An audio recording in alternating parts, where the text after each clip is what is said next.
কোথাও কিছু একটা ষড়যন্ত্র চলছে। প্রায় আমরা একটি কথা বলছি, ষড়যন্ত্র থেমে যায়নি। যে কোনো গণতান্ত্রিক সভ্য দেশে ভোটের মাধ্যমেই জবাবদিহিতা তৈরি হয়।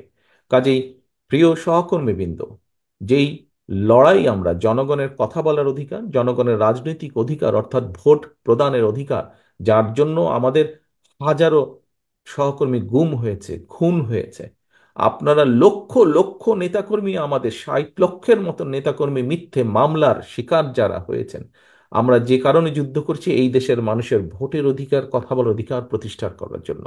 কাজে আমাদেরকে যে কোনো মূল্যে এই অধিকার প্রতিষ্ঠিত করতে হবে জনগণকে সচেতন করার মাধ্যমে। প্রায় আমরা একটি কথা বলছি, ষড়যন্ত্র থেমে যায়নি। আপনারা নিশ্চয়ই গত কয়েকদিনের পত্রপত্রিকায় বিভিন্ন খবর টবর থেকে আপনারা, রাজনৈতিক নেতৃবৃন্দ, আপনারা আপনারা পোড় খাওয়া প্রত্যেকটি মানুষ, কাজে আপনারা নিশ্চয়ই বুঝতে সক্ষম হচ্ছেন যে কোথাও কিছু একটা ষড়যন্ত্র চলছে।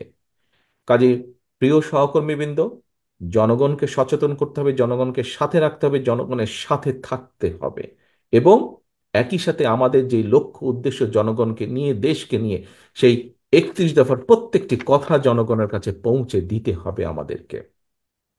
এখন প্রিয় এখন প্রিয় সহকর্মীবৃন্দ, কিভাবে পৌঁছে দিবেন আমি আপনাদের সামনে তুলে ধরেছি একটু আগেই।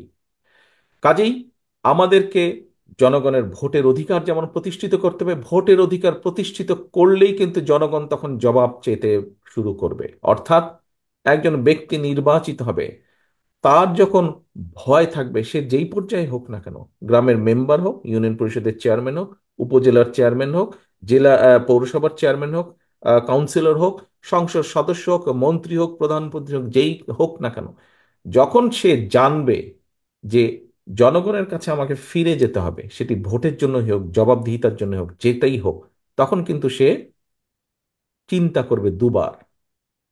কোনো একটি কাজ করার জন্য সে দুবার চিন্তা করবে।